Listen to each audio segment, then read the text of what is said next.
The entire SHOB system is based on a working LPR camera. So this is where we're going to see how to add an LPR camera into our system.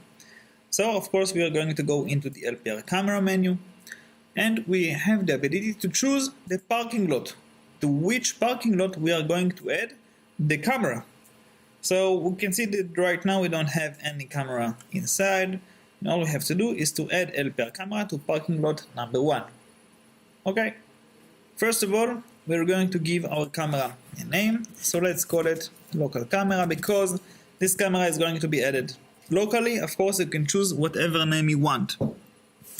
We have a certain two different ways to add a camera. We can add it via IP address. Of course this IP can be remote IP address if you have a fixed IP address, or we can add it via a domain, means the DNS, so we don't have to have a fixed IP.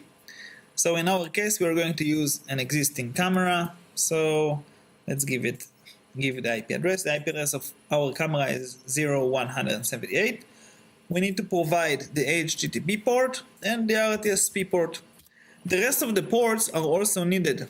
You need to forward the ports in case you are using a remote camera, but the rest of the ports that you are going to forward, they're automatically being added from the camera, so no need to put them here in this level of creating a camera.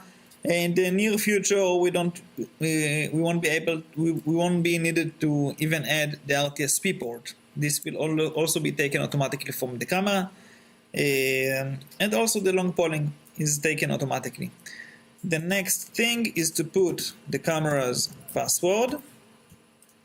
Let's hope I got it right. And we choose the direction of the camera, if it's located in an entrance to a parking lot, in an exit, or in both directions. It means that one camera, that the entrance and the exit are in the same lane, so the camera captures both lanes.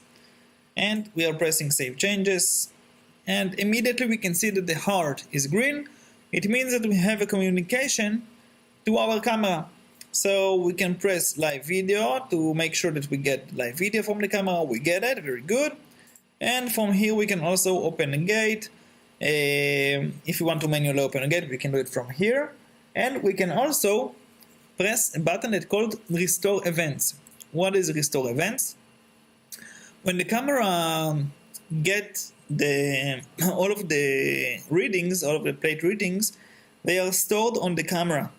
Okay, and then they are synchronized into the SHOB system live. But what happens if your computer went offline for an hour or a day or something like this, or maybe and the computer was offline or turned off?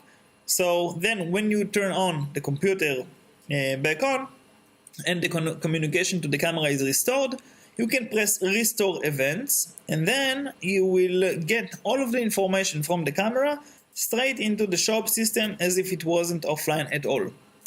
Replace camera, this is something that we will use in case that we have a new camera.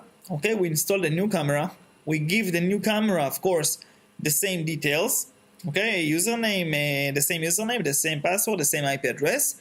Then we press replace camera. What will happen is that all of the database that we have on the SHOB system will automatically be synchronized into the database with the user permissions and everything.